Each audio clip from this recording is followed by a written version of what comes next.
방정식은 보시다시피 문자 하나짜리 식 하나 나오면 되겠고, x 더하기 3은 y다 이렇게 하면은 이게 함수라는 거죠. 0대 x하고 y의 관계가 나와 있지 않습니까? 관계가 바로 함수다. 네, 이거 함수에 대해서는 나중에 또 자세히 제가 말씀드릴게요. 이 함수라는 말이 이제 투물함자의 숫자인데, 이게 어떻게 해서 이런 명칭이 나오게 됐으면, 영어로는 펑션이거든요. 그리고 이 함수라는 말이 적절한가 뭐 이런 어떤 얘기들. 왜냐하면은 제가 아까도 제3외국어다 이런 말씀을 드렸는데, 수학을 공부하는데 이게 이해가 돼야 되거든요. 보고 나서 이게 무슨 말이다가 이해되면은 수학 공부가 시작되는 건데, 이해가 안 되는 용어들이 굉장히 많아요. 그게 이제 수학 공부를 하는데 좀 많은 영향을 끼치고 있지 않았나 이렇게 제가 생각하고 있습니다. 어쨌든 그래서 간단하죠?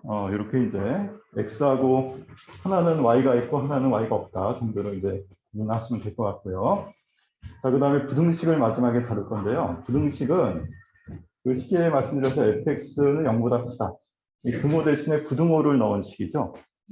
요거를 푸는 거예요. 근데 부등식은 방정식을 먼저 풀어서 0이 되는 경계를 찾은 다음에 그것의 좌우에서 부호가 갈리게 됩니다. 그래서 방정식을 먼저 풀어야 돼요. 방정식을 풀고 그것을 경계로 좌우에서 부호가 플러스가 됐다 마이너스 됐다 하는 것이기 때문에 방정식에서 부등식을 다시 풀게 되는 거죠. 그래서 이 단원들은 이렇게 커다랗게 구성이 되고 다 연결이 됩니다. 결국은 이쪽 아래쪽으로 하면서 궁극적으로 이제 부등식 푸는 걸로 끝나는데, 부등식 중에는 여러분들이 좀 싫어하시는 그 산술기하 평균이라고 혹시 기억이 나실까 모르겠어요. 코시 슈거레츠 부등식이라고 그 딱 보기만 해도 경기를 일으키는 문자 여러 개 나오는 막 이상한 부등식들이 있죠. 그 내용도 약간 들어 있습니다. 뒤에. 그런 문제들은 주로 이제 경시대 쪽에서 많이 푸는 문제들인데요. 우리 교육과정에는 이제 산술기하 평균 하나 정도만 남겨져 있습니다. 제가 이제 나중에 이제 공부할 때 필요한 뭐 볼록 부등식이나 삼각 부등식 이런 것도 소개는 간단히 다 드릴 생각으로 있습니다. 크게 이렇게 이제 진행이 될 거고, 오늘은 예비 지식 중에서 집합명제 그리고 증명법에 대해서 살펴볼 건데, 그래서 한 시간이 살짝 지나서 약 5분 정도, 한 시간이 아직 안 됐군요. 7시에 시작한 지 방금 시작하고 해서 대수에 대해서 이제 간단히 소개를 드리고, 집합 조금 소개를 드리다 보면은 잠깐 쉬었다가 해야 될 것 같습니다. 오랜만에 수학 수업 들으시니까 어떠세요? 좀 졸리지 않으십니까? 괜찮으세요? 네. 아직은. 말하고 싶은 거 많겠어요. 네? 말하고 싶은 거. 저는 함수에 대해서 좀 생각하는 게 있어갖고. 네. 그거는 오늘 주제가 아니어서, 네. 예, 다음에 함수할 때 좀 자세하게 그때 얘기를 하시죠. 네. 자, 그럼 대수에 대해서 간단하게 제가 좀 정리를, 한 페이지를 좀 보겠습니다.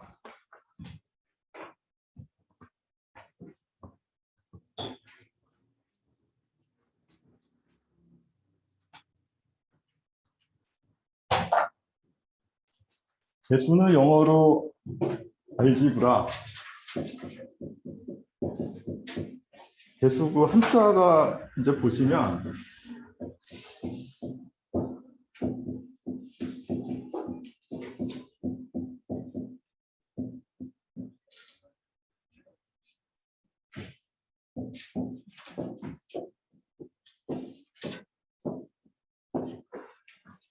이렇게 돼 있어요.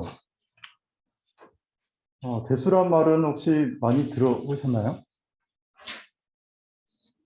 별로 대수롭지 않다 이렇게 많이 죄송합니다.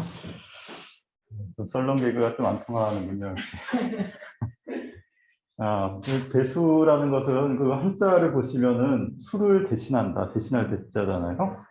이렇게 돼 있는데, 여기 제가 쭉 요거 이제 백과사전 제가 검색해서 이제 그대로 거의 붙여놓은 내용인데, 이게 대수의 어원이 됐던 알지브라라고 하는 것은 실은 이제 펴진 것을 묶는다. 그래서 이양시킨다라는 개념이 있어요. 흩어진 것을 묶어서 날려보낸다라는 뜻이 있는데, 그거를 처음에는 이게 알아보잖아요. 그 아랍 사람이 처음에 이런 얘기를 하다가 그 책으로 만들었는데, 이것을 그 번역을 해서 쓸 때 음차를 한 거죠.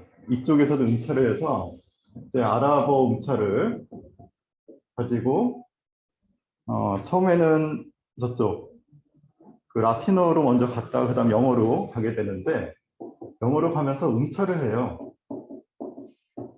그러니까 비슷한 걸로 그냥 갖다 붙이는 거죠. 아무런 뜻이 없습니다, 실은. 이양시킨다라고 하는 애초에 어떤 책 이름 중 하나였는데, 이것을 영어로 바꿔치기 하는 과정에서 그 의미 비슷하게 나는 다른 문자로 그냥 쓴 거예요.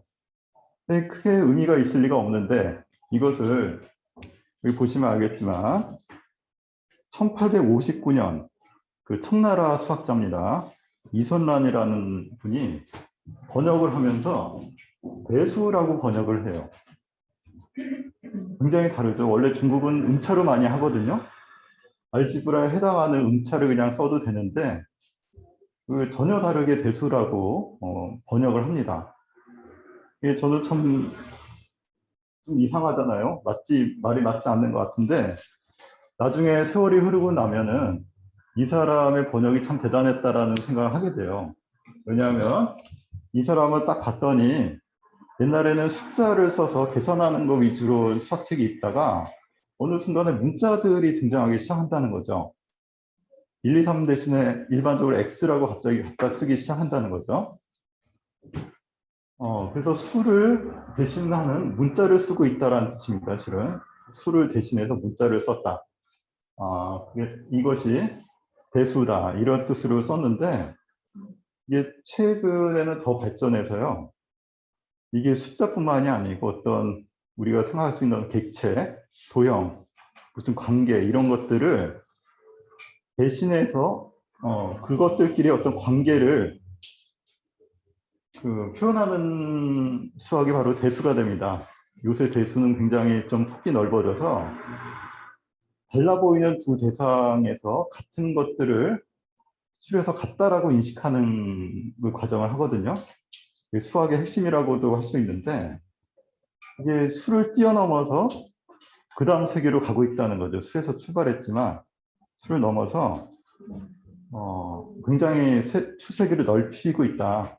그 과정이 굉장히 추상화되고 일반화됩니다.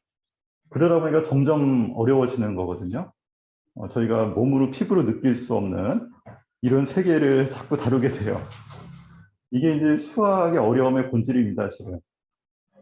수학이 쉬울 때는 그냥 숫자들 넣고 이렇게 물체가 보이고 이 관계를 다룰 때는 쉬웠는데, 그게 이제 수학의 출발이거든요. 출발을 하다가 어느 순간에 문자가 나오기 시작합니다. A, X가 나오기 시작하는 순간부터 수학이 어려워지거든요. 그리고 기호가 나타나거든요. 등호라는 거, 부등호라는 거, fx 뭐 이런 어떤 약속된 기호들이 나오기 시작하면서 굉장히 어렵게 느껴지게 되는데, 그래서 제가 이제 번역이 필요하다라고 자꾸 말씀을 드리는 게, 그 기호들은 뭔가를 의미하고 있는 뜻이 다 달려 있거든요. 그 의미들을 여러분들이 다시 복원시키고 나면은 알고 보니 별거 아니었네라고 이해할 수 있는 부분이 꽤 많아요. 그래서 그런 의미에서 대수라는 파트가 가지는 어떤 수학 전체에 중요한 함의하는 게 있습니다. 굉장히 좀 일반화시켜서 서로 다른 것들 중에서 같은 것을 찾아내게 하는 능력 같은 거, 그런 의미가 있어요. 그래서 이런 연습을 하다 보면은 여러분들이 일반화 추상화에 이제 물들게 되거든요. 계속여들다라고 해야 되나? 어쨌든 그렇게 돼서 이제 이 하나의 특수한 사실들이 아니고, 이 사람, 이 남자, 대한민국 남자 뭐 이런 식으로 확장을 시켜요. 우리가 흔히 하잖아요. 그 어떤 사람이 남자가 주먹질하는 걸 딱 보고 나서 역시 남자들은 폭력적이야, 이렇게 말씀하신다면은 그 어떤 개체가 가지고 있는 특징을 굉장히 일반화시키고 있는 거거든요. 물론 과도한 일반화의 오류에 빠진 거죠. 물론 성급한 일반화의 오류인데 그런 작용들 중에서 올바르다고 판단되는 것들을 모으겠다는 거거든요. 그런 것들 중에 추상화시켜서 맞는 것들을 남기자. 그 맞다라고 얘기할 수 있는 게 무엇이냐, 올바름이 무엇인가에 대한 질문이 이제 수학이 됩니다. 이제 증명을 해야 되니까요. 거기에 대해서. 그래서 문자를 도입하고 추상화를 시키고 같은 것을 찾아내는 그 과정. 이것만 이제 여러분들이 연습을 하셔도 수학을 하는 어떤 정신 체조를 하고 계신 거거든요. 네, 굉장히 좀 중요한 것이라고 생각을 합니다. 자, 그래서 이제 산술에서 대수로 넘어갔다. 그러니까 구체적인 수를 구하는 게 산술인데, 그 산술은 주로 사칙연산을 빠르게 하기 위한 속셈법 같은 것들이 많았는데요. 이것에서 시작해서 문자를 사용하는 대수로 발달하게 된다, 이렇게 보시면 되겠습니다. 자, 뒷페이지는 이제 역시 검색한 백과사전에 있는 내용들을 또 정리를 해놓은 건데요. 뭐 어떤 대수학에 어떤 분야들이 있냐, 뭐 어원은 뭐냐, 뭐 이런 얘기들이 좀 간단하게 또 정리가 되어 있습니다. 이거는 각자 읽어보시는 것으로 하겠습니다. 너무 어려운 말들이 많죠, 이 안에도.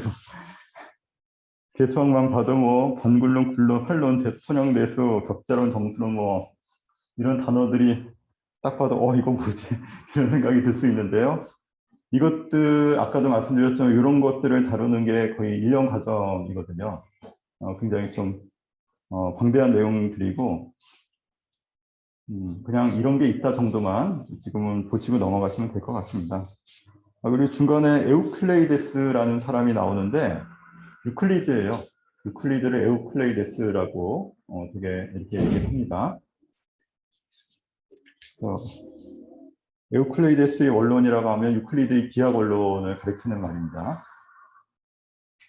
구장산술이라는 말이 나오는데 구장산술은 중국 수학 책인데요. 이게 원래는 3세기 책이 아니고 그 이전서부터 만들어진 책인데 3세기에 이제 완성을 시켰다고 책자로 만들었다고 하는데 중국에서도 이제 피타고라스 정리라든지 이런 게 있었다라는 거. 그래서 이제 서양 수학이 못지않게 중국 수학도 발달을 독자적으로 하고 있었다, 이런 증거가 되는 책이고요. 특히 구장산술의 8장을 보면은 그게 방정이라는 말이 나옵니다. 여러분들이 아까도 말씀드렸던 이제 방정식이라는 말이 여기서 유래를 하게 돼요. 그 방정식이라는 이 방정이 방정 맞다, 그 방정 맞습니다. 그래서 이게 좀 줄도 잘 맞추고 이렇게 돼 있다라는 뜻으로 방정식이다. 식이 좀 가지런히 잘 되어 있다라는 뜻인데요. 이제 구장산술이에요. 산술에 관련된 9장이라는 뜻인데 구장산술이라는 책에 8장에 나오는 방정이라는 단원입니다. 여기에 나오는 식을 이제 방정식이라고 하는데 요새 말로 하면은 뭐 문자 3개짜리 1차 연립방정식,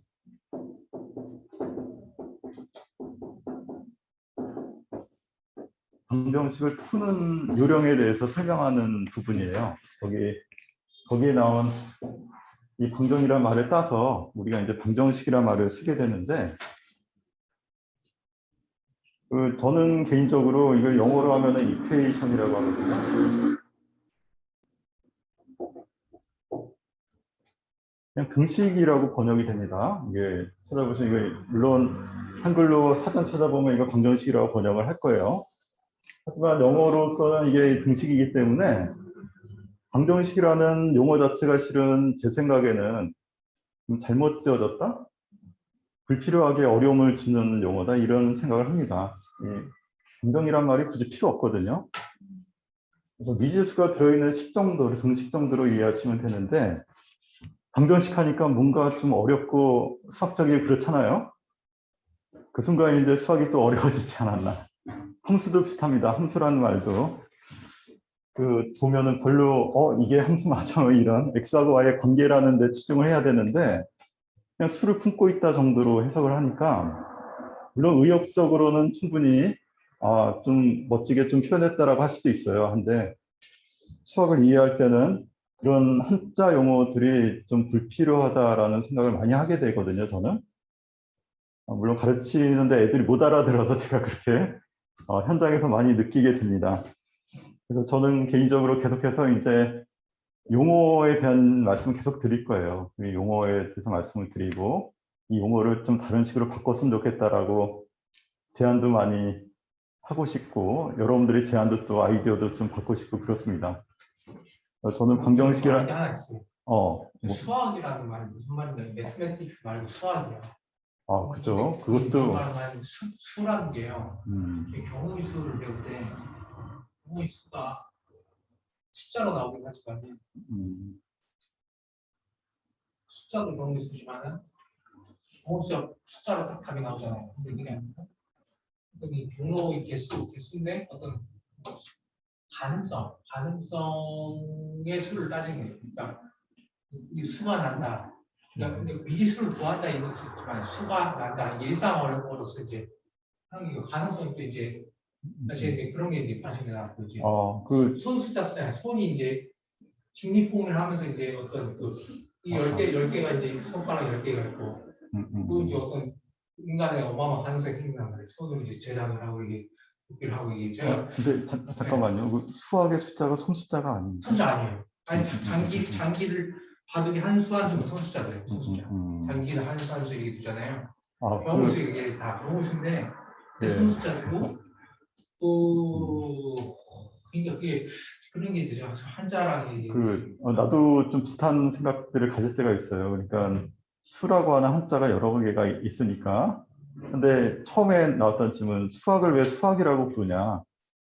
이것도 좀 굉장히 생각해 볼 만하다는 생각은 들어요. 왜냐하면은 아까도 말씀드렸지만 수학이 수에서 시작하지만 결국은 수를 좀 벗어나거든요. 결국은. 그래서 관계나 뭐 이쪽 함수 쪽으로 많이 가기도 하고 도형 쪽으로 가면 또 수라는 것을 도형으로 어떻게 또 볼 것이냐 이런 문제도 또 있어서 이거 잠깐 옆뒤를 샜으니까 다음에 좀 천천히 얘기를 하겠습니다. 펜이라고 써요. 그래서 비율이 손인데 손이 이렇게 딱그 어떤 이게 직선 이게 어떤 직선이 존재하는 뭐란 말이에요.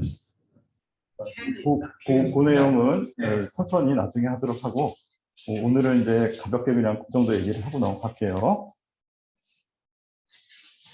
자, 그래서 이제 용어에 관련된 부분은 앞으로도 여러분들하고 같이 좀 얘기를 해보도록 하겠습니다. 자, 그러면 이제 집합으로 이제 가볼게요. 자, 집합은 독일의 수학자 칸토가 창시했다. 지금 연도를 보시면 19세기에서 20세기 초로 되어 있습니다. 집합이 기존의 수학을 다시 표현할 수 있는 유용한 도구로 널리 받아들여지면서 대부분의 수학은 집합의 관점에서 재정립을 하게 돼요. 그래서 예전에 집합하고 상관없이 수학이 발달해 오다가 집합이라는 그 개념을 가지고 모든 수학을 다시 재소수를 하게 되거든요. 근데 나중에 집합의 역설 이것들이 밝혀지면서 좀 심각하게는 집합론 자체가 좀 위기 상황이라고 볼 수도 있는데 소박한 의미에서의 집합은 여전히 수학 소설의 기초가 됩니다. 그래서 예비 지식에서 가장 먼저 좀 다루고 있습니다. 자, 집합의 정의가 그 다음에 나오는데요. 집합은 어떤 기준에 의해 포함 여부를 판단할 수 있는 대상들의 모임 이렇게 정의가 돼 있어요. 근데 이 안에서도 이제 막 생각해 보면은 뭐 원소라든가 모임 포함된다 이런 것들이 또 여기에 대한 정의는 뭐냐 뭐 이렇게 들어갈 수가 있거든요. 하다 보니까 이 집합의 영리가 나오기 시작하는 것도 이 원소와 집합과의 관계에 대한 부분 뭐 이런 것이 있기 때문에 굉장히 좀 난감할 수가 있습니다. 결국 언어라는 게 그렇잖아요.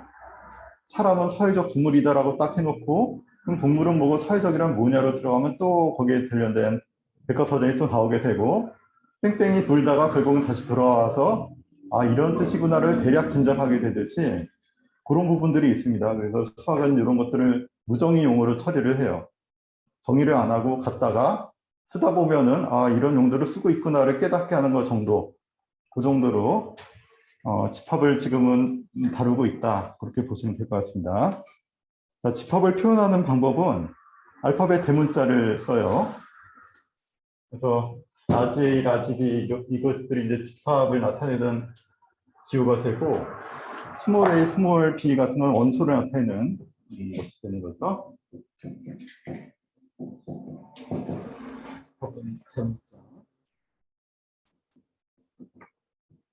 원소는 소문자.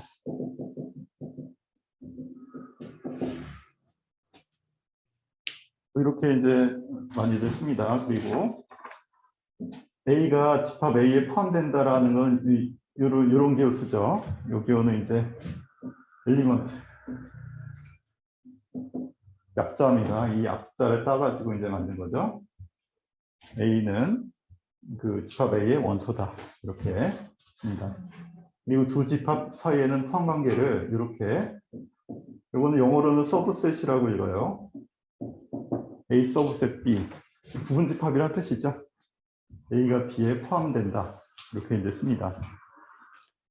자, 이거는 기호. 여러분들이 앞으로 이제 이런 기호를 만났을 때 그냥 아, 저런 뜻이구나 이해하시라는 뜻에서 하고 있고, 집합을 표현하는 방법은 크게 두 가지가 있어요.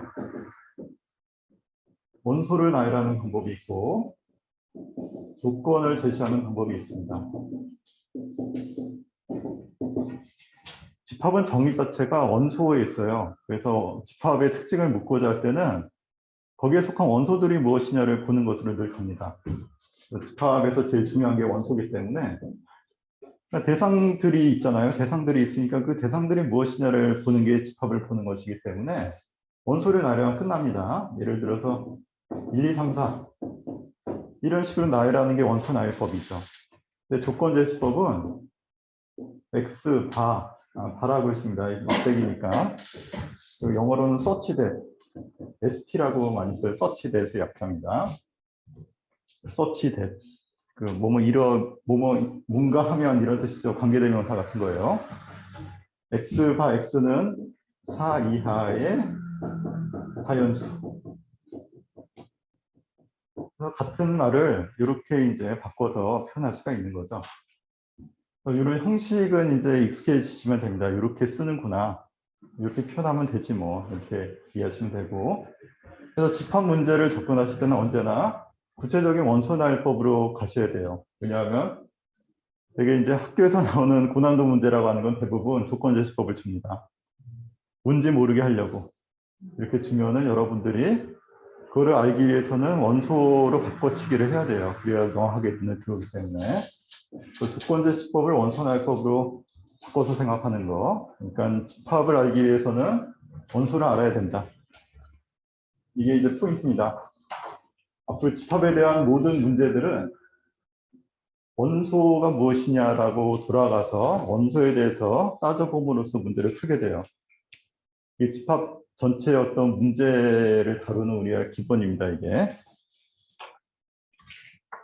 그리고 이 벤이라는 사람이 다이어그램을 만들었죠. 벤 다이어그램. 뭐 이거 기억나시죠? A, B. 뭐 이런 식으로 원 그려놓고 그 안에 이거 교집합, 전체 합집합 뭐 이런 식으로 그림으로 설명하는 거. 그걸 이제 벤 다이어그램이라고 부르죠. 오일러 다이어그램이라고도 해요. 오일러가 또 똑같은 그림을 그렸었습니다. 네, 오일러가 먼저 있다가 나중에 벤이 이렇게 이제 정리를 했고, 이제 벤 다이어그램을 통해서 집합을 표현하기도 한다. 그래서 우리가 앞으로 만나는 집합 문제들은 기본적으로 원소로 바꿔서 생각하고 그림을 그려서 생각하면서 문제를 풀게 돼요. 뭐 굉장히 쉽죠? 그냥 그림 그려서 풀든가 원소를 나열해서 풀든가 조건 제시법으로 있을 테니까 이렇게 이제 생각해 주시면 됩니다. 자, 거기 이제 포함 관계라는 말이 나오면서 거기 읽어보시면 원소는 이렇게 표현하고 부분 집합 이런 이제 포함 관계를 이렇게 나타낸다고 되어 있고요. 거기 아랫줄에 A가 B에 포함된다는 말은 원소로 돌아가서 생각하자라고 제가 적어놨어요. 원소로 돌아가서 생각해야 된다. 따라서 A가 B의 부분집합임을 보이려면은 A의 각각의 원소들 모두가 B의 원소가 된다라는 것을 보여야 되는 거예요. 그러니까 이 단순한 원리입니다. 원소로 돌아가서 이걸 보이고 싶으면 여기 안에 있는 모든 X들을 하나씩 끄집어내서 그게 이 안에 다 있다는 것을 보여주는 형식으로 증명을 해요.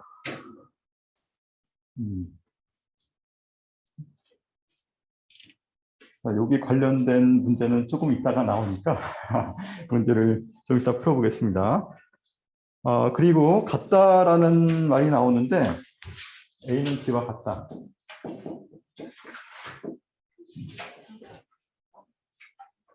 이거는 지금 집합에서도 쓰지만 나중에 등식, 부등식에서도 똑같습니다.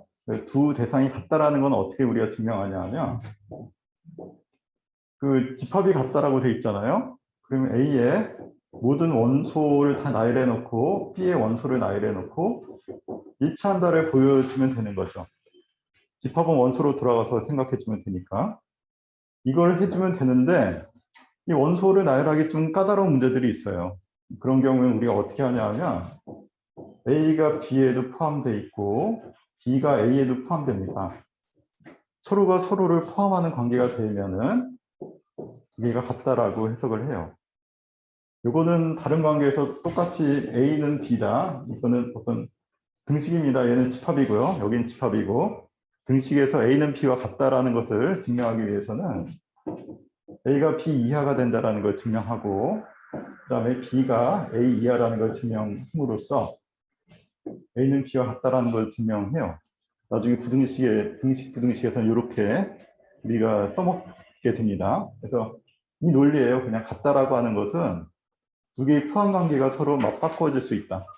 서로 대칭적이다 이런 뜻으로 해석하시면 되고 부등식 두 개를 만족하면 그것이 등식이 된다라고 응용하시면 됩니다. 이거는 이렇게 저기 첫 번째 줄, 두 번째 줄, 세 번째 줄, 네 번째 줄도 다 의미가 같은 거네. 다른 표현이네. 다 같은 표현인데 여기까지는 집합에서 쓰는 말인데 네. 이거는 등식 부등식에서 쓰는 말로 해석하시면 되죠. 지금 1, 2, 3은 같은 거고 4번이랑 1, 2, 3 유사한 거예요. 그러니까 이건 집합 관계에서 쓰는 거고 집합에서. 집합에서 A 집합과 B 집합이 같다라고 했을 때는 원소 두 개가 같다라는 것으로 가는 것이고 포함 관계 이것이 가능하면 이렇게 가는 건데 원소 두 개가 나열이 안 되는 문제들이 있어요. 그것은 이렇게 가야 된다는 거죠. 서로가 서로를 포함한다로 이거를 보이기 위해서는 다시 여기 있는 모든 원소가 이 원소가 된다라는 것으로 또 돌아가서 보입니다. 다 연결이 되죠. 좀 어려웠나요? 다시 원소를 나열할 수 있으면 원소 나열해서 딱 보여버리면 끝나요. 그런 건데 원소 나열에 힘든 문제들이 있습니다. 조건제시법 문제 중에 그런 것들은 얘의 특정한 일반적인 원소 X라는 원소를 갖고 왔을 때 그 X가 이 안에 또 있다라는 걸 보이고 거꾸로 이 안에 있는 임의의 원소 X라고 지정한 놈이 이 안에 다시 나올 수 있다는 걸 보임으로써 서로 포함하고 있다는 게 보여지면은 같다라고 간다는 거죠. 등식 입장에서는 X는 Y가 같다. 쉽게 얘기해서 이걸 보이기 위해서는 X가 Y 이하다라는 거, 또 Y가 X 이하다라는 걸 동시에 보여주면은 같다가 된다는 거죠. 이게 비슷한 논리예요. 비슷한 논리인데 등식에서 쓰는 거고 등식 부등식에서는 이렇게 처리를 하고 집합에서는 이렇게 또 하는 거죠.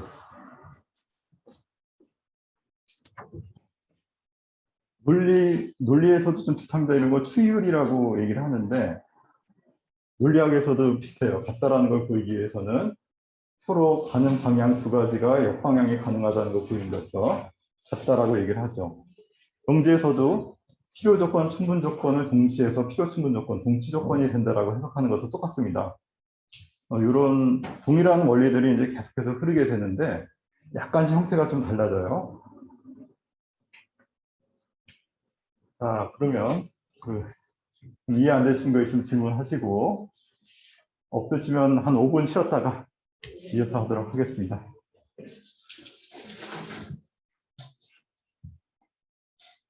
자, 지금 연필하고 연습장 꺼내서 한번.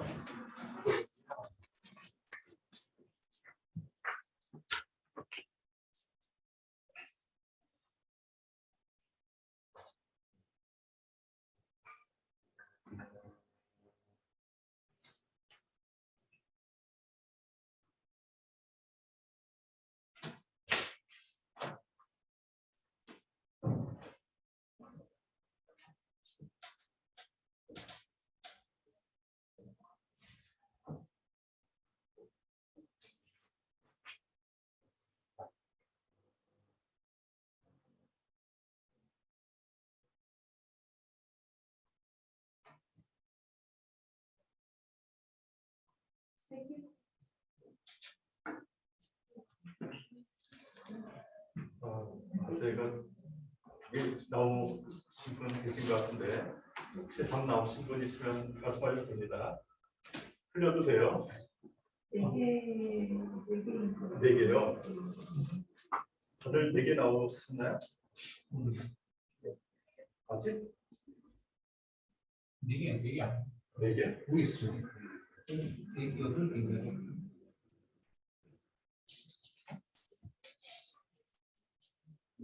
제 생각에 수학을 공부한다고 하는 게 수학적인 지식을 쌓는 게 아닌 것 같아요. 저는 수학을 해봄으로써 저희가 수학을 공부를 하게 되거든요.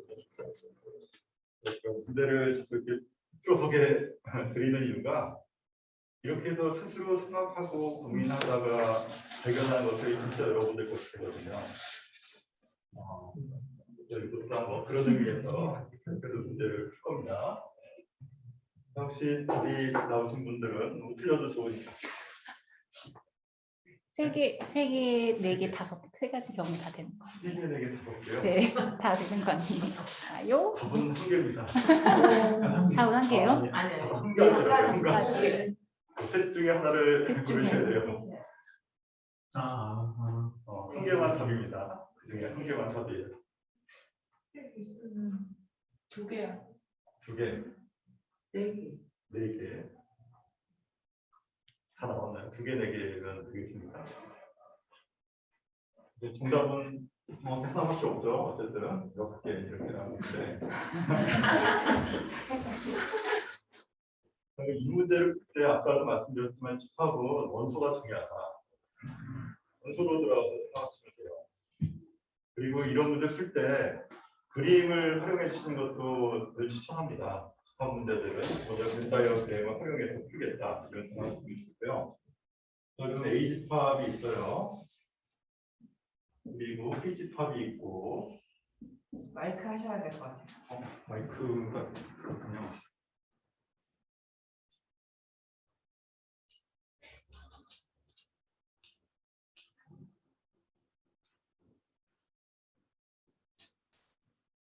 제가 이게 장비에 좀 적응이 아직 안 돼서.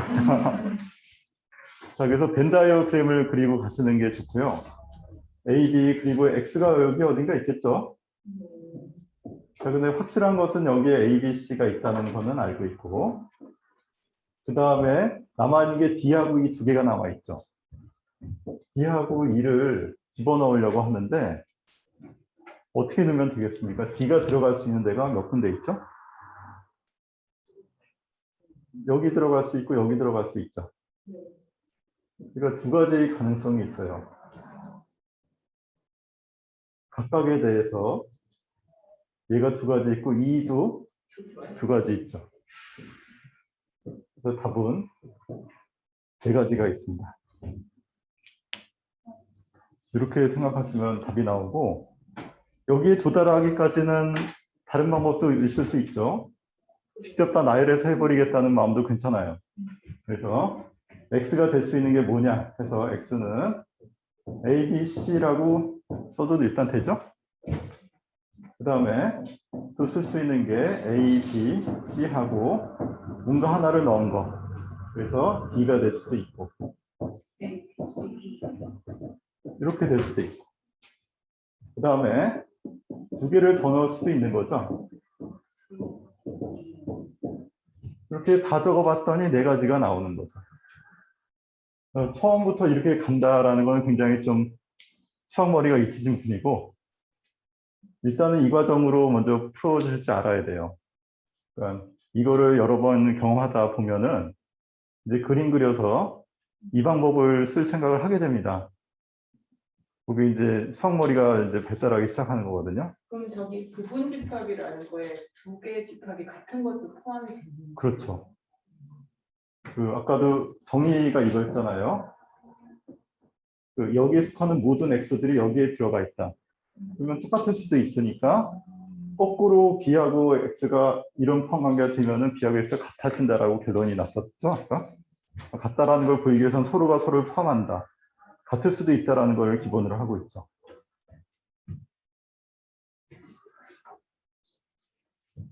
그래서 앞으로 이런 거는 일단 다 잘 푸실 거라고 믿습니다. 그냥 쭉 나열을 하겠다. 몇 개 없으니까 이렇게 생각하시면 되겠고, 아니면은 그림 그려서 들어갈 가능성 보시고 곱의 법칙이라고 하거든요. 이거를 각각에 대해서로 연결되는 거는 곱하기로 처리합니다. 이건 나중에 경우에서 할 때 다시 말씀드릴 것인데, 각각에 대하여라고 번역할 수 있으면은 곱의 법칙을 써요. 그래서 곱하기로 연결해서 두 가지 곱하기 두 가지 이렇게 됩니다.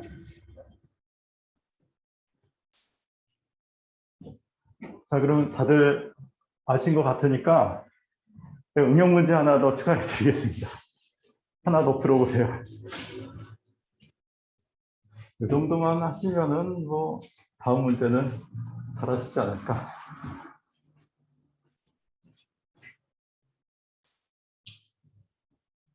자, 변형 문제로 A 집합은 그대로 쓰겠습니다. 그리고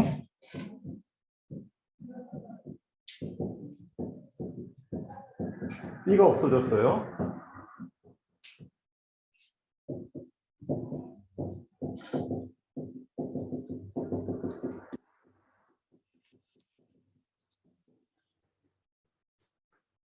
문제가 좀 업그레이드 됐습니다. 좀 어려워졌어요.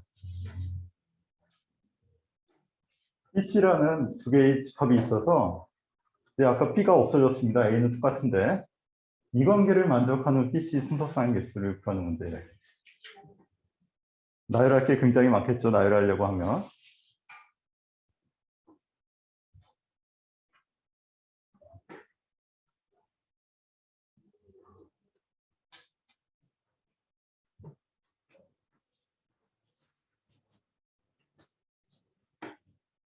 이거 푸시면은 놀랍다라고 제가 말씀드릴 수 있을 것 같습니다. 이거 수학머리 오랫동안 안 쓰셨던 분들인데 이거를 바로 풀어낸다는 거는 거의 뭐 중천재급이 아닌가 이렇게 생각이 듭니다. 잘 안 보이시나요? 여기 C집합입니다. 이거 C. 여기 C집합이고 여기는 포함된다. 포함된다. 수표인데 집합 BC가 여러 개가 나올 수 있죠. 그것들이 나올 수 있는 총 개수가 몇 개냐 이런 문제입니다.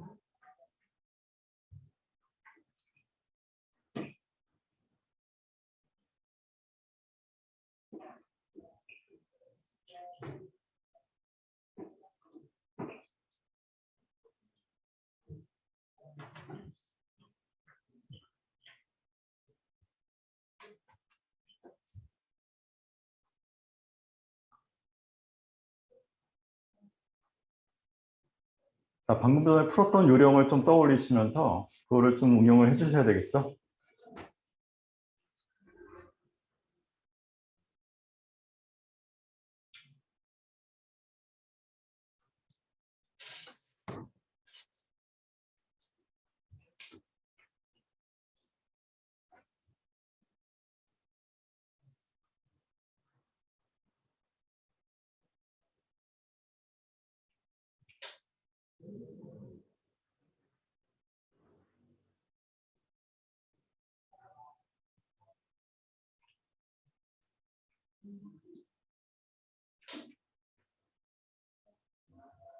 답이 혹시 나오셨나요? 예, 추측하는다고 예, 그 몇 가지나 25개가 25개요. 어떻게 나오게 됐는지. 수가 주는 거 개수가 중요하니까 비의 개수가 수의 개수 5개요. 경우의 수가 예. 개수가 곱하면 되지 않을까. 조금 더 생각을 좀 바꿔보시면 좋을 것 같습니다. 거의 곱이라고 보신 거는 잘 보신 것 같은데 약간 좀 구체적으로 그림을 그려서 한번 원소로 들어가서 생각해 보세요. 원소 하나를 들고 얘가 어디로 들어갈까? 저는 방법 알았습니다. 어, 못 냈는데. 네. 그럼 일단 답을 내보시기 바랍니다.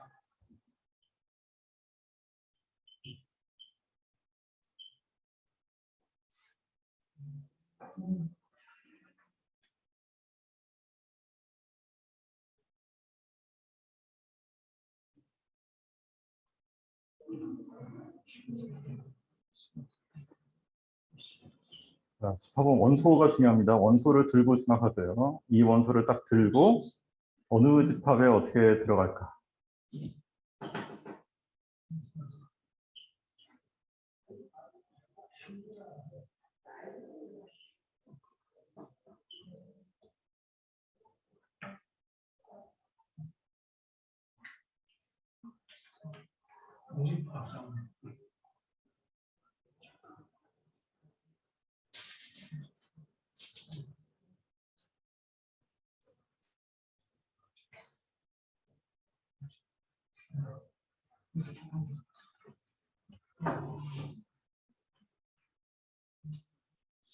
지금 숫자가 꽤 큽니다. 몇백 개 나와야 되거든요.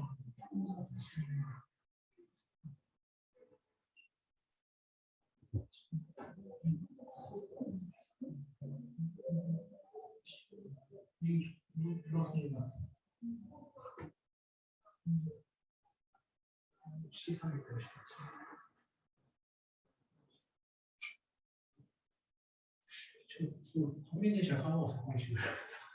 콤비네이션으로 해도 되는데 좀 복잡해요. 몇 개만 하면 돼요.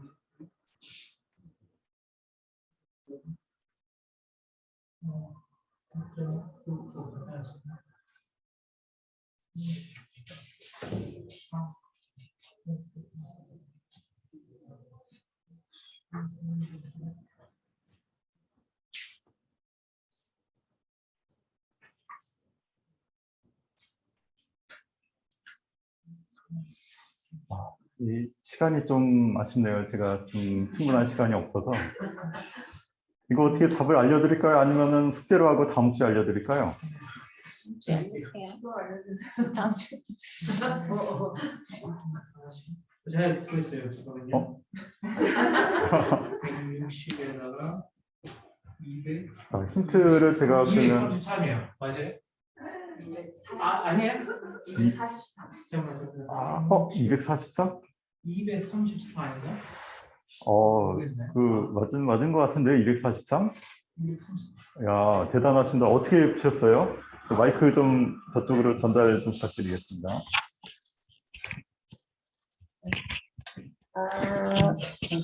방법 A가 들어갈 집합이 BCA 세 군데 있고 똑같이 BCD 이 원소 BCD도 똑같이 집합 BCA에 다 들어갈 수 있으니까 3 곱하기 3 곱하기 3 곱하기 3 곱하기 3. 대단하신데요? 그래? 감사합니다. 이렇게 머리가 생생하신데 아직 다 까먹은 것 같지가 않습니다. 네, 잘하셨습니다. 자, 제가 다시 설명을 드릴게요. 일단 이 그림을 다 그리셨나요? 아까 제가 풀이를 해드린 거에 따르면 이 그림을 일단 그리는 게 좀 유리하겠다. 고의 법칙으로 할 수 있겠다. 이런 생각을 하시는 게 좋고 벤 다이어그램을 우리가 많이 쓰는 이유가 있어요. 저도 하나 안 썼어요. 벤 다이어그램을 우리가 쓰는 이유가 있지 않겠습니까? 이게 유용하니까 쓰는 거예요. 그 그림이라고 하는 게 수학 문제 푸는데 굉장히 도움을 많이 줍니다. 그래서 나중에 우리 2차 방정식 할 때도 그림으로 많이 풀 거예요. 2차 함수를 갖다가 그림 그려서 방정식으로 접근할 겁니다. 그게 이제 우리가 앞으로 해야 될 많은 일들이 그래요. 나중에 파트 C, B에서 이제 해석기하학을 제가 이제 좀 강의를 할 건데, 그때도 이제 도형의 방정식이라고 하잖아요. 도형, 직선이나 원을 식으로 만들어서 그림을 그려놓고 풀거든요. 식하고 그림을 왔다 갔다 하는 거. 그게 이제 수법에 많은 도움을 주는데, 여기도 마찬가지입니다. 그래서 벤 다이어그램을 그리고 일단은 그리고, 요게 이제 앞으로 어떻게 써먹을지는 잘 모르는 상태에서도 일단 그려놓고 생각해 보세요.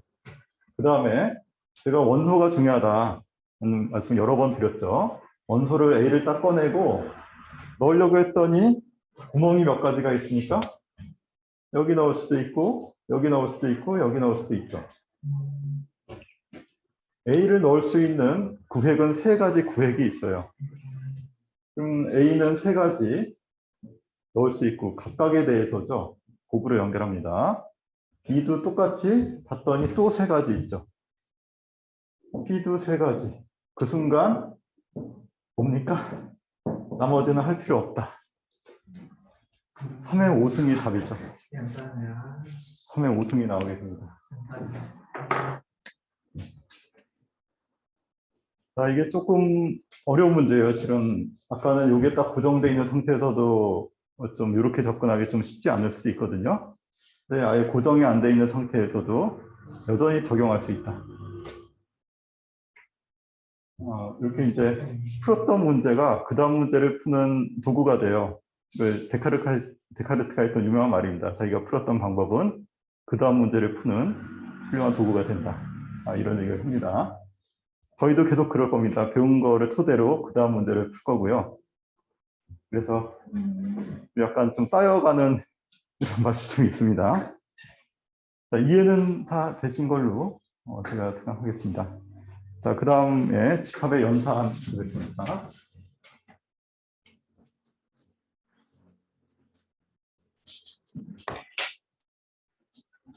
집합의 연산은 합집합, 교집합, 여집합, 차집합에 관련된 내용인데요. 이런 순서도 좀 재미있는 것 같아요. 이게 다른 파트에서도 마찬가지인데 뭔가 대상을 정해놓고 그다음에 대상들 간의 연산으로 넘어가요. 이 대수 파트에서는 이 똑같은 작업이 반복이 됩니다. 뭔가 대상을 규정해놓고 얘들끼리 연산 들어가고 연산 결과가 나중에 닫혀 있다, 항등원 여건이 있다, 뭐 이런 식으로 연산의 어떤 법칙들이 성립하고 있다는 것을 확인하려고 계속 하거든요. 여기서도 이제 집합의 연산으로 가서 연산에는 크게 4가지 종류의 연산이 있다는 얘기를 하고 있는 거죠. 첫 번째, 합집합. 유니온입니다. 유니온. 합집합 U의 약자 U를 쓰고 또는 컵이라고 읽기도 해요. 뭐 그림이 좀 엉성해서 죄송합니다만 컵이 이렇게 위가 파여 있죠. 그래서 컵이라고 읽기도 합니다. 정의는 이 조건제시법으로 해요. X가 A에 속하거나 또는이죠. X가 B에 속한다. X들인데 어떤 X인가 하면 A에 속하거나 또는 B에 속한다. 이게 이제 수식어입니다. 그런 X들을 모아놨다. 또는이라고 하는 게 나중에도 계속해서 논리적으로도 계속 합이 돼요. 이것이거나 이거 둘 중 하나, 둘 다 만족해도 좋고 이럴 수 있죠. 그 다음에 A교 B X들인데 X가 A에 속하고 그리고입니다. 그리고는 AND. 이건 뭐 영어로는 OR라고 쓰고 여기는 AND라고 쓰겠죠. 2개를 동시에 만족해야 됩니다. 얘도 속하고 얘도 속하는 교집합이죠. 인터섹션이라고 쓰는데 기호로 이걸 쓰는 거는 캡이라고 읽어요. 캡. 모자는 여러분들 아다시피 이렇게 아래로 구멍이 나 있으니까 캡이라고 읽고 인터섹션이라고 읽어도 됩니다. 자, 세 번째 여집합, A 여집합, 컴플리먼트, 좀 여분의 뭐 이런 뜻이죠. C자를 쓰고 X는 전체 집합이고 X는 A에 속하지 않는다. A 바깥에 있다 이런 뜻이죠. 그림으로 다 그려야 될까요? 이거 그림으로 그리면은 벤다이어 그림으로는 이거 전체 배치한 거, 두 번째는 겹치는 거, 세 번째는 전체 집합 그려놓고 전체 집합을 유니버스 집합, 전체 집합이라고 쓰고 그냥 전체 집합입니다. A가 있고 저쪽에 있고 차집합이죠. X들인데 X는 A에 속하고 X는 B에 속하지 않는다. 근데 이거를 보시면 얘하고 얘가 굉장히 비슷하게 생긴 거 보이십니까? 그리고 아니고 그리고 아니고 비슷하게 생겼죠?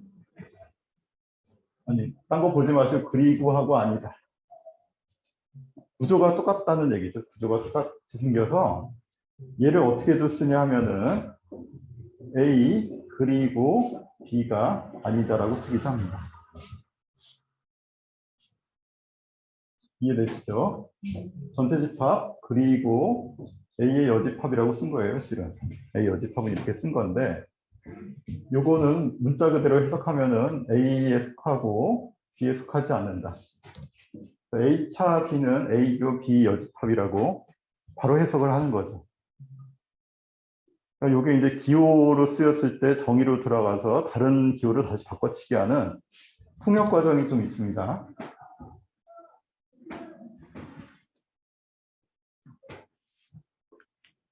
이거 이제 연산이라고 하고 그 다음에 연산 법칙들이 드모르강 법칙이라든가 분배 법칙, 뭐 특수 법칙 여러 가지가 있는데요. 그 중에서 이제 드모르강 법칙이 제일 또 유명하고 앞으로 논리할 때도 많이 써야 되니까 드모르강 법칙하고 분배 법칙 두 가지를 한번 보겠습니다. 그 아래 문제로 나와 있는데 그 드모르강 법칙하고 분배 법칙에 대한 문제 어떻게 풀까요? 제가 이거는 예시를 좀 보여드려야 될 것 같기도 하고 그죠? 그냥 바로 푸실 수 있으실까요? 갑자기 증명하라 딱 나오니까 또 힘들죠?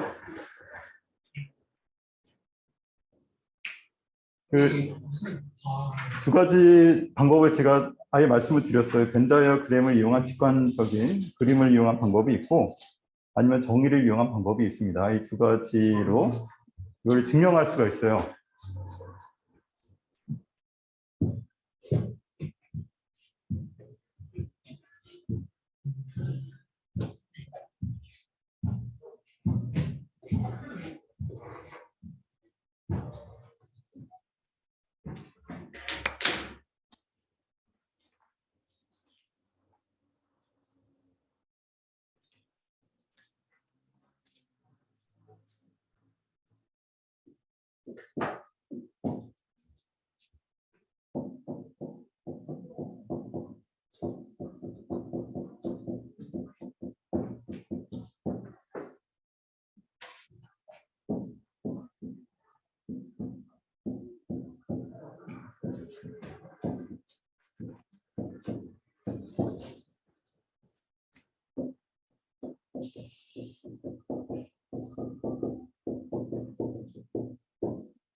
자, 여러분들 요령을 잘 아직 모를 거기 때문에 제가 요거는 직접 두 가지로 보여드리고 요거는 각자 한번 연습해 보시는 게 좋을 것 같습니다. 연습은 예. 먼저 이거 볼게요. 자, A 교 B의 여집합이다라고 했으니까 이거 그림을 그리고 그림을 그려서 똑같은 그림이 나온다라는 거 보여주는 게 벤 다이어그램을 이용한 방법이에요. 자, 그러면 이제 전체 집합 놓고 A 집합 놓고 B 집합 놓습니다.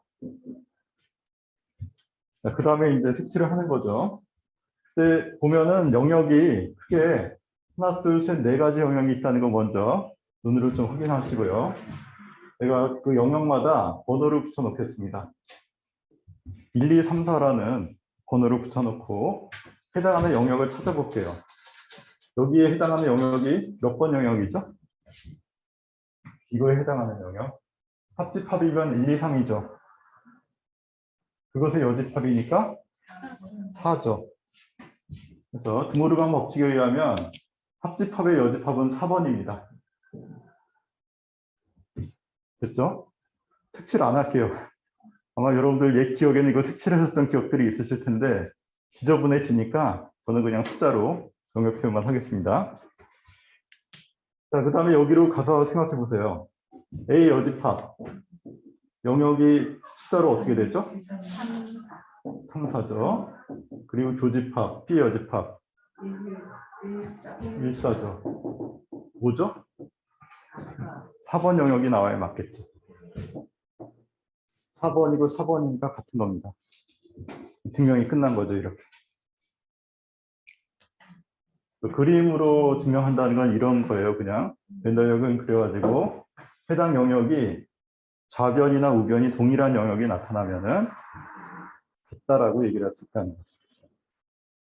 근데 이걸 아까 우리 정의할 때는 어떻게 했냐면 두 집합이 같다는 걸 보이기 위해서 어떻게 해야 된다고 얘기했습니까?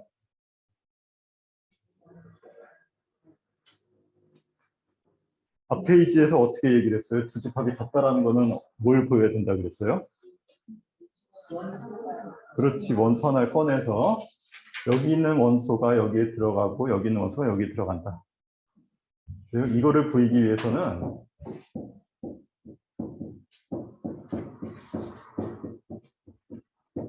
이걸 먼저 보이고 그 다음에 이걸 보이는 두 가지를 보임으로써 증명해야 되겠죠.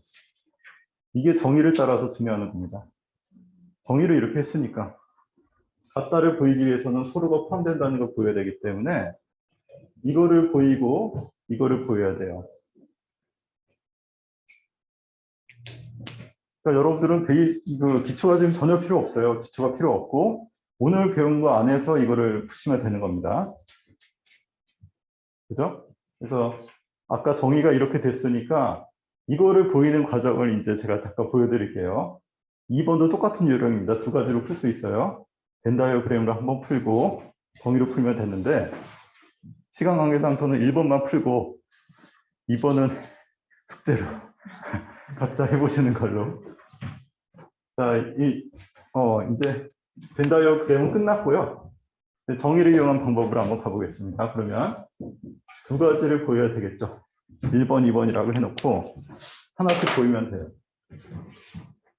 자, 1번을 보이기 위해서는 여기 있는 원소를 X라고 그냥 갖고 오세요.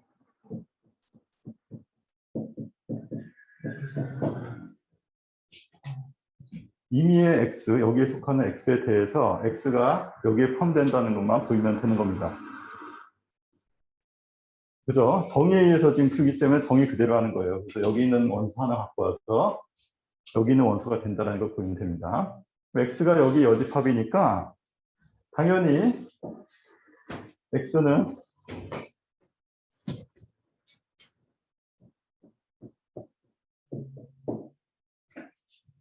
이렇게 되겠죠.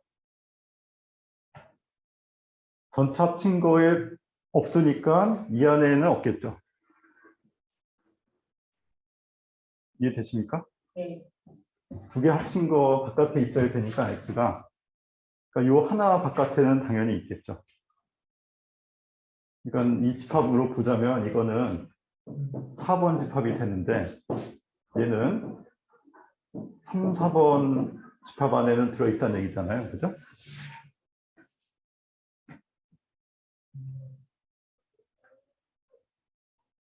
이해되죠? X가 4번 안에 있으니까 3, 4번 안에는 당연히 들어있겠죠. 이거를 다르게 표현해서 이렇게 보셔도 되고요. 얘보단 얘가 큰 집합이죠. 얘가 지금 4고 얘는 3, 4니까. 이해되십니까? 이 부분을 그림으로 보자면 4번 영역이잖아요. 근데 이번 그림은 3, 4번 영역이니까 4번은 3, 4에 포함이 되죠. 그러니까 얘가 여기 들어가면 여기도 들어간다는 얘기입니다. 이렇게 얘기를 할 수도 있겠고, 그렇다면 X는 B의 여집합에도 들어가겠죠. B 여집합이 얼마? 1,4였으니까. 이거 두 개를 동시에 만족하죠. 그리고를 연결합니다. 그러면 증명이 됐죠. 따라서 X는 A 여집합에도 들어가고 B 여집합에도 들어간다. 저 이상한 발견했어요. 예. 저 AB 집합 있고 저 전집합 있는 거 있잖아요. 네. 근데 저거 맨 집합 생각하면 저거 생각하면요. 네. 뭐 할 때 전체 집합을 생각하기가 힘든 거예요, 저게. 왜냐면요. 그러니까 무슨 말이냐면요. 그러니까 현실에서 적용할 때요. 전체 집합의 원소가 뭐냐 확정할 수 없어요, 이게. 그러니까 그거는 네. 이렇게 생각하시면 돼요. 수학은 구성하는 게 필요할 때가 있고 구성하는 게 필요 없을 때가 있습니다. 그러니까 증명을 하고자 할 때 내가 직접적으로 구성해서 보이는 방법이 있고 네. 전혀 구성하지 않고 보이는 방법이 있어요. 지금 우리가 쓰는 방법은 구성하지 않고 증명하는 방법이죠. 그거는 다음에 증명 문제 좀 이따가 이제 하거든요. 아니, 하고 싶은 말 뭐냐면요. 그거 뭐죠? 이제 분할 이게 딱 분할이 되는 게 이제 저는 그 교점이 두 개가 있잖아요. 면은 네 개가 있는데 교점을 하는 게 그걸 섬으로 만들 수 있어요. 교점을 이렇게 섬으로 되고 다리가 이렇게 되잖아요. 그 얘기는 네? 좀 나중에 쉬는 시간에 그럼 해주시면 근데 좋겠는데. 왜 전체 보면 다리가 있는데 섬이 무한히 많은 거예요. 섬이 무한히 많은 게 섬이 무슨 다리가 이렇게 섬이 네 개가 있나 했는데 그것도 아니고 이게 참 이상하게 그러니까 그거를 네. 구성하려고 생각하지 마시고 네. 그냥 이거는 추상적인 그림이에요. 근데 구체적으로 섬 몇 개 놓고 연결하고 막 그림을 그리는 게 아니고 그냥 이런 관계로 나온다. 두 개의 집합이 있으면은 이런 그림이 그려질 수 있다라고 가정하고 시작하는 거죠. 조금 자세한 얘기는 우리 시간 관계상 네. 쉬는 시간에 하도록 하겠습니다.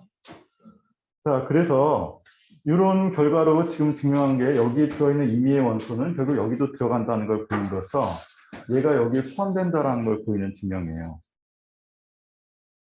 그러니까 아까도 말씀드렸지만 A가 B에 포함된다는 걸 증명하기 위해서는 임의의 X를 갖고 왔을 때 X는 B에 포함된다는 걸 보이는 것이거든요.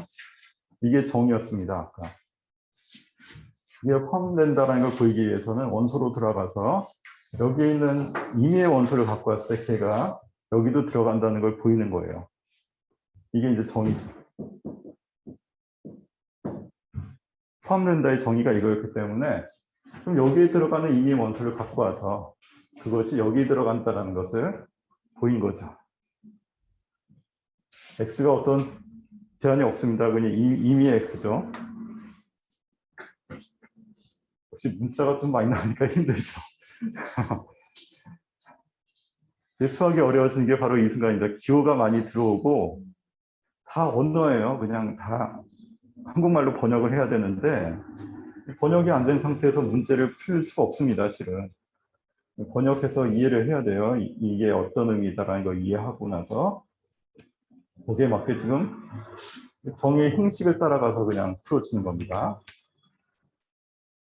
실제로 증명할 때는 저희 3, 4 이런 건 안 쓰죠.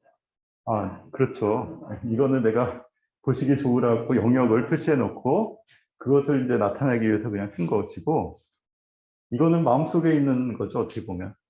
실제 증명에는 이런 거 없어요. 그냥 깔끔하게 숫자 없이 그냥 이대로 갑니다.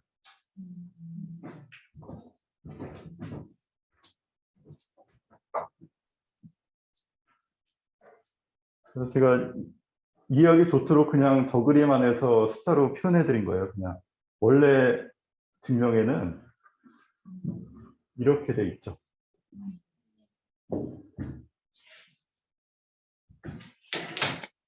근데 이게 더 어렵잖아요.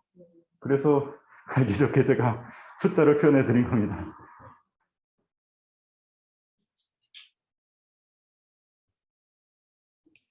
조금 이해가 잘 되셨나 모르겠네요. 저 뭔지 알았어요. 아까 제가 말한 게 뭔지 알았어요. 이게 전체 그때 뭔 소리가 있으면 포함하기 길이 이렇게 하면 이걸 포함하게 되는데 자, 그럼 두 번째로 그럼 넘어가겠습니다. 두 번째로 넘어가서 2번. 이번에는 여기에 속하는 임의의 원소가 여기에 들어간다는 걸 보이는 거죠. 그러면 여기서 이제 시작을 이렇게 하는 거죠. x가 a 여집합과 b 여집합에 동시에 들어간다. 그렇다면 이런 꼴을 만들어가는 과정이죠. 그럼 a는 a 여집합에 들어갑니까? 네. 그리고잖아요. 그리고 B 여집합에 들어간다. 그냥 말로 바꿔 쓴 겁니다. 여기도 들어가고 여기도 들어가는 거죠. 그렇다면 얘는 이 꼴이 되도록 이제 생각하세요. 저 꼴을 유도하려면 어떻게 돼야 되나?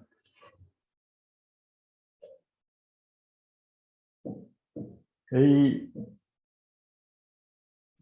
B의 합집합에 여집합에 들어간다고 할 수 있겠습니까?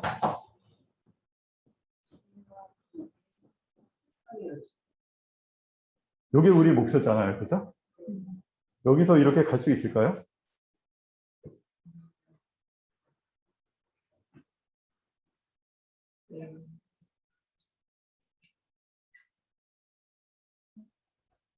자, 여기서 출발해서 그거는 이것을 의미하는 것인데 이것은 그렇다면 이렇게 쓸 수 있을까요? 이게 크게 보면은 A 여집합에 들어가는 거죠. 그리면서 이것은 또 다르게는 B 여집합에 포함되는 거죠. 그러면 두 개의 합집합의 여집합에 포함된다라고 얘기할 수 있겠습니까?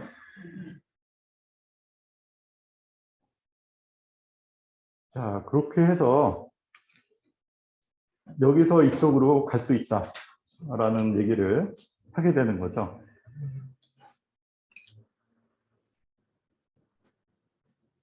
어떻게 보면 좀 뭐 당연한 얘기 같긴 한데 그림으로는 굉장히 당연하죠. 벤다이어 그래프로는 굉장히 당연한데 이거를 이런 형식을 갖춰서 접근하는 게 조금 더 어려울 수가 있어요. 그래서 쉽게 얘기해서 이거는 뭡니까? 그 교집합 4번에 있다는 거잖아요. 그럼 이해를 돕기 위해서 다시 이제 숫자로 볼게요. 4번에 있으면은 A 여집합이니까 3, 4 안에도 있는 것이고 그리고 그 1사죠. 저게 칠판에 저기는 안 보이는군요. 네, 여기 A 여집합이니까 3, 4 이렇게 쓸 수 있겠고 B 여집합이니까 1, 4 이렇게 볼 수 있겠죠. X는 여기도 속하고 여기도 속하는 거니까 결국은 1, 3, 4 안에도 속한다라고 얘기할 수 있는 거죠. 1, 3, 1, 3, 4. A, 그러니까 여기도 속하고 여기도 속한 거니까 결국 4에 속하고 있는 거라고 얘기할 수 있다는 거죠. 이렇게. 이 과정에서도 보시면 알겠지만 이게 문자로만 가면 이게 무슨 말이야 싶지만 그림하고 같이 보면은 말이 되네 이런 생각이 드시죠. 그래서 논리적으로는 이렇게 풀어야 돼요. 이게 이제 기본적인 수학적으로 푸는 게 이제 이런 것이고 약간의 그림의 도움을 받으면 훨씬 더 단순해질 수 있다. 그래서 문제 풀 때는 그림을 많이 활용하게 됩니다. 그거는 앞으로도 아까도 말씀드렸지만 계속 반복이 돼요. 우리가 식으로만 풀 때가 있고 그림과 더불어서 풀면 훨씬 더 간단할 때가 있습니다. 제가 이제 문제 풀 땐 최대한 그림을 쓸 수 있는 문제라면 그림을 많이 활용할 거고요. 여러분들도 그런 풀이도 좀 염두에 두시면서 이제 문제를 풀어주시면 될 것 같습니다. 자, 그러면은 분배 법칙은 이것도 뭐 당연하다 정도는 그림 그려서 한번 확인해 보시면 되겠죠. 이거 우리 곱셈 덧셈에서 분배하듯이 이렇게 분배가 돼서 가운데 기호가 커다랗게 이쪽으로 남고 나머지 두 개가 따로따로 들어가서 하는 그림이 나오죠. 곱셈 덧셈의 분배 법칙하고 똑같은 원리입니다. 이것도 벤 다이어그램으로 한번 따로따로 해서 같다는 거 확인해 보시고 되면은 이제 이런 수식으로도 한번 접근해 보시면은 그 집합에서 연습해야 될 것들을 조금 다 하시는 것 같아요. 그러니까 그림 정의에 맞춰서 이게 수식을 연결해서 풀어내는 거 그런 연습이 제일 중요하니까. 자, 2번은 그러면 생략하고 이제 과제로 넘기고 넘어가겠습니다. 벤다이어그램 다른 식으로 볼 수가 있어요. 벤다이어그램에요. 원소들이 그냥 딱 존재하는 거예요. 공간이 존재하는 게 아니고요. 원소가 존재하고요. 그 링을 파란색 링을 딱 띄울 수가 있고 파란색 링을 띄우고 빨간색 링을 띄우고 두 가지 경우가 있는 거예요. 안 띄울 수가 있고 그래서 파란색 둘 다 띄울 수가 있고 그렇게 벤다이어그램. 알겠습니다. 수업 끝나고 이상한 거 알았어요. 네. 수업 끝나고 하는 걸로 하겠습니다. 이게 딱 던져서 파란색 딱 걸리면 자, 그러면 그 다음 문제 A가 B에 포함된다를 의미하는 것을 모두 골라주세요라는 문제가 있는데 어떻게 하면 될까요? 일단 기본적으로 몇 가지 풀이가 있습니까? 포함된다를 보이기 위해서는 두 가지 방법이 있겠죠. 첫 번째는 정의를 이용한 방법. 두 번째는 벤 다이어그램을 이용한 방법. 그래서 저는 일단 여러분들이 정의 연습도 필요하시다면 그림을 활용해 주는 거 요거 잊지 않으셨으면 좋겠습니다. 자, 총 셋, 넷, 다섯, 6가지 관계가 나와 있는데 이 관계 중에서 A가 B에 포함된다를 의미하는 거. 이상한 저 이상한 이거 논문이야 이거는요 지금 보다 이상한 거 알았어. 이거 수학이 없어. 이게 이상한 거 알았어 이거. 와 진짜 이상한 거 알았다. 미쳤다 내가. 그 무슨 그래 이정석 그램 하면 돼? 와 이상하다. 진짜 이상하다. 나 천재 같아요. 이상하다. 진짜. 와 진짜 이상하다. 나 미친 것 같아. 와 나 미쳤다. 자, 우리 수업 시간에는 조금 미쳤어. 조용히 해주시길 바랍니다. 아씨 이상한 거 알았어. 자, 3번을 와 이상하다. 지금 풀고 계시죠? 좀 종류가 꽤 많기 때문에 시간이 좀 많이 걸릴 것 같습니다. 와, 참 이상하다. 와, 참 이상하다. 야, 이거 수업 너무 어디 하는 거지?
자, 맞는 것을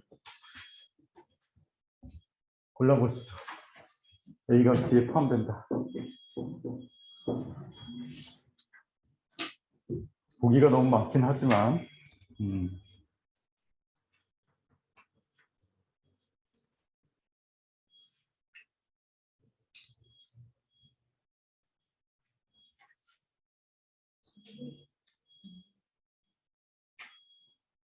그림 그려보시면 좀 필이 금방 오시죠?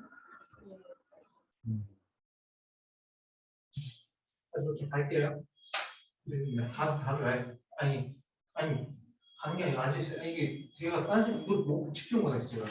저는 좀 가야겠어요.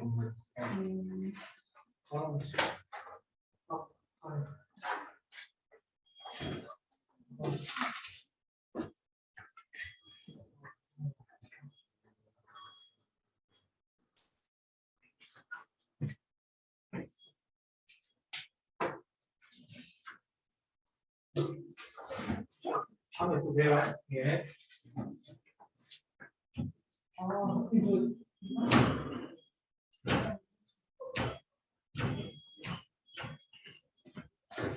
자, 어느 정도 답이 나오셨습니까? 자, 포함되는 거에 해당하는 거 뭐죠? 일단 첫 번째 거 어떻습니까? 맞아요. 맞고, 두 번째 거 맞아요. 맞고, 세 번째 거 맞아요. 맞고, 네 번째 거 맞아요. 똑같은 거였죠? 실은 이거 두 개는 다섯 번째 거, 맞아요. 여섯 번째 거 다 맞아요. 맞네요.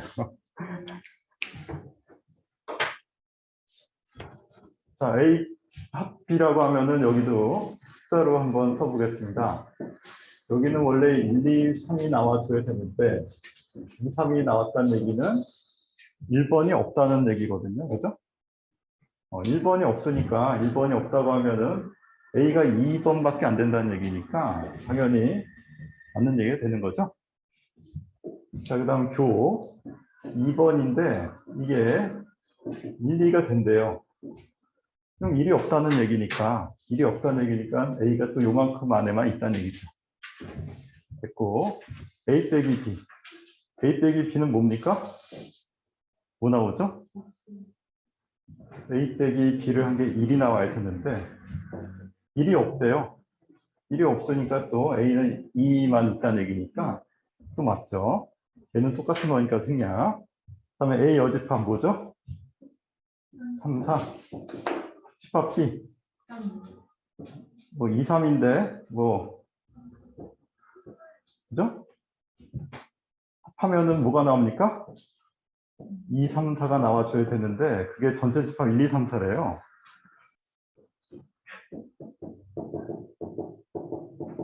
일이 없다는 얘기죠.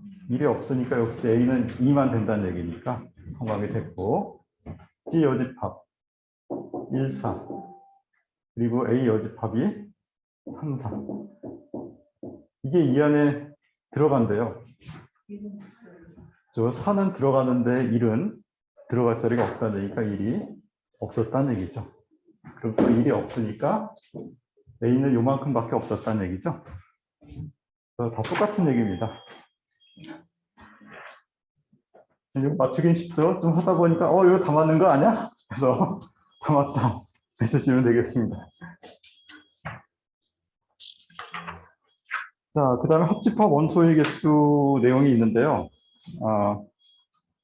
아까는 부분집합의 개수 세는 거가 있었고 이번에는 원소의 개수 세는 겁니다. 달라요. 이 개수를 세는 집합에서 이제 개수 문제가 두 가지가 있는데 만들 수 있는 부분집합의 개수하고 어떤 집합의 원소의 개수 두 가지가 있습니다.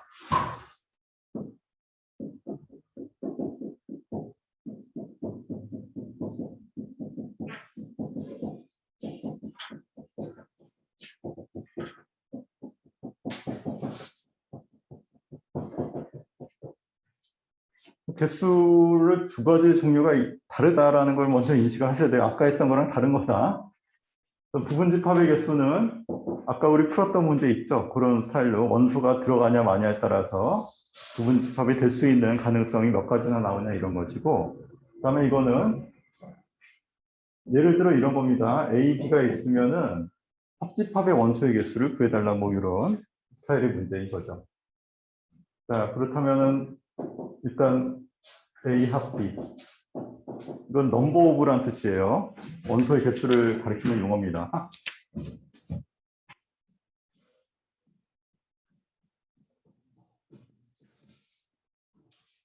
원소의 개수란 뜻이에요. 넘버 오브의 약자 n을 씁니다. 자, 이거는 당연히 1, 2, 3으로 놨을 때 1, 2, 3에 들어있는 원소의 개수를 따져달라는 얘기죠. 그러면 일단 A의 원소의 개수에다 B의 원소의 개수를 더한 다음에 2가 중복해서 두 번 세지니까 교집합의 원소를 빼줘야 되는 거죠. 여기 중복이 되니까 뭐 이건 당연하다고 보여집니다. 자, 이것도 아마 옛 생각이 다들 나실 것 같아요. 좀 적다 보면 옛날에 이런 거 좀 했었던 것 같다.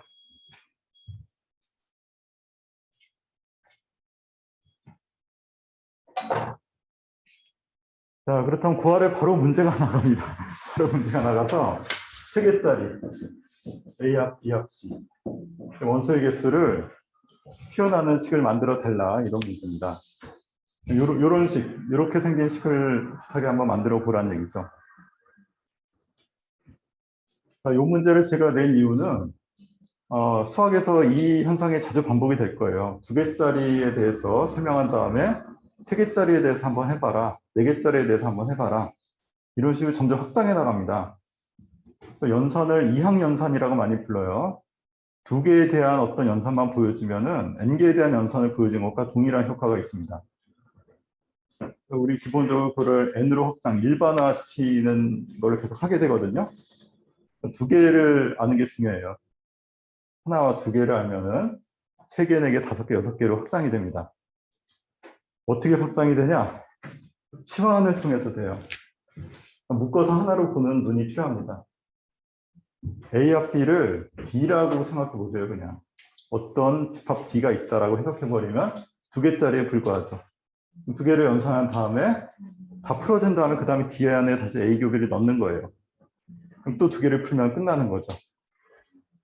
N개는 언제나 기본 최소 단위 2개에서부터 시작하고 2개라고 언제나 생각하는 능력. 3개지만 2개를 볼 줄 아는 눈이 좀 필요해요. 그래서 이 문제는 제가 또 시범을 보여드리겠습니다. 이거는 지금은 제가 하고 다음에 유사 문제들이 계속 나올 거예요. 특히 이제 곱셈 공식이나 이런 데는 제곱만 하나 보여주고 나서 제가 n개짜리의 제곱을 또 요구하기도 하고 막 이럴 겁니다. 그래서 동일한 요령이니까 이런 요령으로 한다. 이것만 좀 기억해주시면 되겠어요. 그러면 D라고 지금 봤으니까 우리가 알고 있는 2개짜리 공식으로 봅니다. 일단 이렇게 바꿔 쓸 수 있겠죠. 이렇게 쓴 다음에 D에 대해서는 다시 A 합 B로 바꿔치기 할 수 있으니까 이 공식이 다시 나와요. 얘를 A 합 B로 바꿔서 쓰면 N A 합 B니까 A B 빼기 N A 교비 앞부분은 이렇게 바뀔 것이고 NC는 그대로 나오고 그 다음에 ND D를 A 합 B로 바꿔 씁니다. 그럼 방금 전에 배분 법칙을 배웠으니까 배분해서 들어갈 거예요. N A 교 C 합 B 교 C 이렇게 바뀔 겁니다.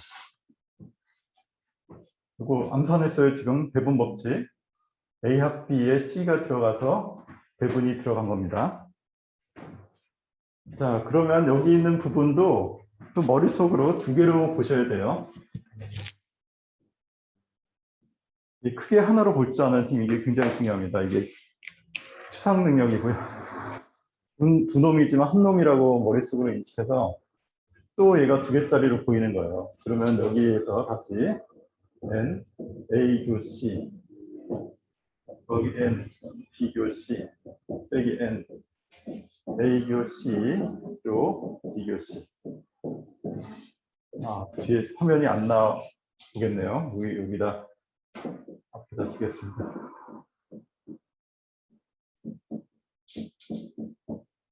이렇게.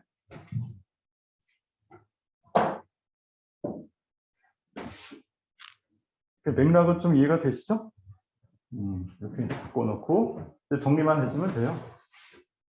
그러면 요거 3개 묶어서 n a 더하기 n b 더하기 n c 빼기 n a 교 b 빼기죠.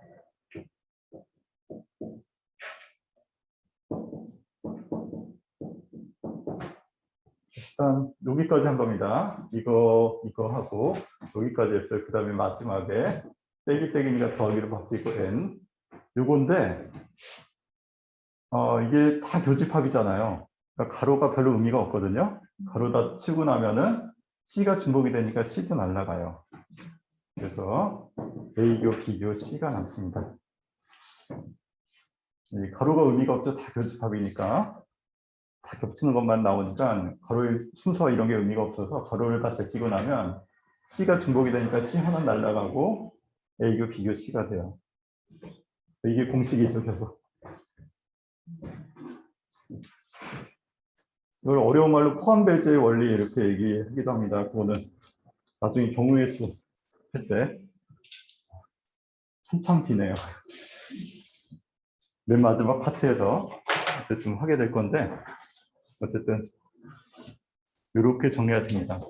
그래서 2개짜리 공식은 뭐 직관적으로 당연해 보이는데 3개짜리는 하나짜리 더하고 교집합들 다 빼고 3개짜리 더한다는데요. 요거를 벤 다이어그램으로 이제 표현해 볼게요.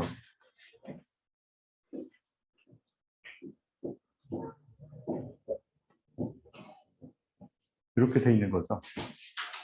그러면 여기도 숫자를 먹여서 이게 틀리지 않았다는 걸 좀 확인해 보겠습니다. 뭐로 할까? 1, 2, 3, 4, 5, 6, 7, 8. 영역을 여러분들이 설정해 주실 수 있을 것이고, 그죠? 8번은 지금 의미가 없죠? 어차피 합집합 안에서만 다 나가는 거니까. 그러면 A에 해당하는 거는 뭡니까? 4개가 있죠. 1, 2, 4, 5. B에 해당하는 거 1, 2, 3, 6. C에 해당하는 거 1, 3, 4, 7. 빼기 A교 B 1, 2. B교 C. A교 C 1, 4. B교 C 1, 3. A교 B교 C 1.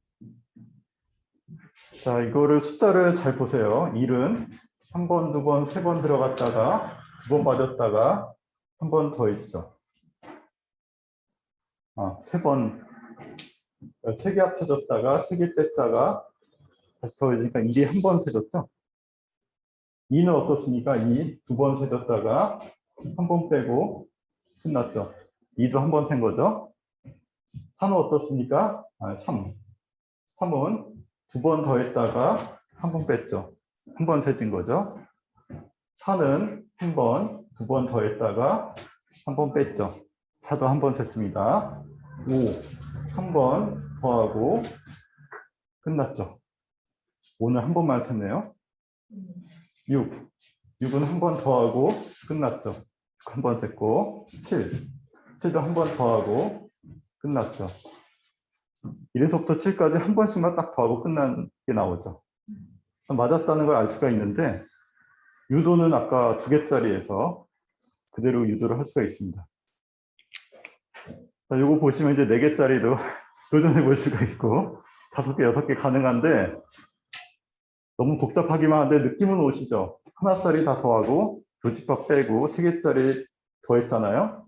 4개짜리는 하나짜리들 4개 더하고 2개짜리들 4개를 뺄 것이고 3개짜리들 다 더하고 4개짜리들 뺄 겁니다. 더했다 뺐다 더했다 뺐다가 반복이 되죠. 그래서 포함 배제라고 불러요. 포함했다가 배제했다가를 반복한다고 해서 포함 배제의 원리라고 얘기를 합니다. n개짜리도 동일한 요령으로 생각하시면은 플러스 마이너스 왔다 갔다 하고 끝날 건데 그러고 보니까 시간이 좀 많이 늦었네요. 자, 그럼 도전 문제 하나가 있는데 이거는 숙제로 하고 오늘은 여기까지 해야 될 것 같습니다. 오랜만에 머리 쓰시니까 너무 힘드시죠? 네.